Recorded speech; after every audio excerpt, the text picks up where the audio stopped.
Hello and welcome to the next episode of Autism Dating.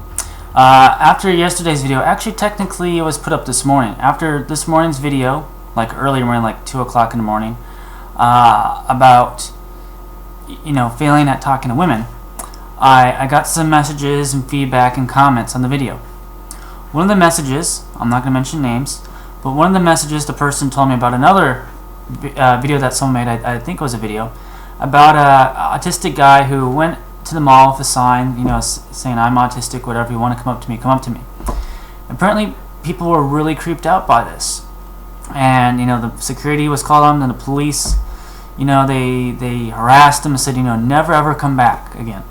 So moral of the story is that if you go to there with like a sign, saying, "Hey, I'm looking for a girlfriend, I'm autistic," the people are gonna, they're gonna think that you're, they're gonna think you're a weirdo, a creepo, or a rapist or something like that. So you don't want that. Ironically, now here's the crazy thing. So I read that message, and then I actually ended up going to the mall for a completely, I didn't go to the mall to look for people. I went to the mall because I was a little bit hungry. I said, I want to go get something to eat. And I ended up that Auntie Anne's was having a free pretzel day that day, so it really worked out because actually I wanted Auntie Anne's pretzel and it was free today. So I guess good thing I went to the mall. But anyway, so I was at the mall, and this really freaked me out. All right, so with that one guy, he didn't get it. So the thing is that you can't look desperate, and something like that makes you look desperate or creepy. Now I was at the mall, and there's this guy just like in the middle of the mall in a wheelchair. He's about in his 50s or so, and he has a teddy bear. He's holding a teddy bear, and his shirt says "wanted," and I'm pretty sure I didn't even read it because I was so creeped out. But I think it said something about helping me push my wheelchair or something, or maybe even someone to date him. I have no idea. It was so creepy. Then he would look at these girls and give them this very mischievous look, and he's holding this teddy bear, and he's in his 50s. Here's some advice. That is beyond creepy. Even an autistic person should be able to know that if you're a guy with a teddy bear, doesn't matter your age, but if you're especially in your 50s, people are going to think you're a pedophile. I thought he was a pedophile. I'm like, oh my god, I hope they do arrest him. I mean, not that I personally like people getting arrested or whatever, but if you're a pedophile, you deserve to be in jail. Maybe he wasn't a pedophile. Maybe he was autistic. Maybe he's autistic and a pedophile. I don't know. But you cannot have a teddy bear and looking like that as a male.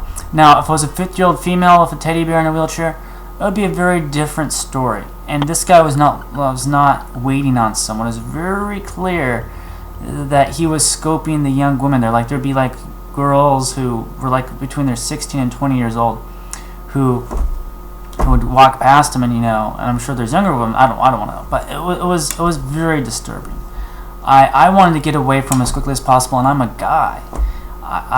So I was disturbed. So if you're a guy and you're not a pedophile, do not have a teddy bear when you're out in public. That is a very stupid idea. Now, if you're a pedophile, go ahead and have a teddy bear out in public, get arrested, have the cops get a search warrant, search your computer for the child porn, and get arrested. Do us a favor, go to jail where you belong. Okay, but so my story is maybe he wasn't a disturbing guy. He sure seemed disturbing. But that's the thing about autism. Sometimes we make ourselves look very disturbing. I don't think I need to explain why having a teddy bear makes you disturbing in public. Maybe I do need to explain that. But I'm not going to explain it because I think it should be self-explanatory. But, with the whole sign thing, that's a little bit different, but it's still, I can definitely see people being creeped out by that. So, the moral of the story is that you have to really, you really have to maybe find someone to give you feedback. Ask someone before, go post on your blog or on Facebook, "Hey, I'm thinking about doing this to try to pick up on chicks. What do you think if I have a sign out saying, 'Hey, do you want to be my boyfriend?'" And hopefully you'll get some good feedback from people. But anyway, really think about your ideas. Maybe you think it's a great idea. I don't know. But anyway, this is just a warning to you. Be careful of what you do, or else people are going to think you're creepy or a pedophile or something like that. Because I don't know. After seeing that guy today, I was like so creeped out. Anyway, that is my video for today. And I encourage you to share my videos with those that you think would benefit. And I thank you for watching, and I wish you an awesome day of awesomeness. Thank you.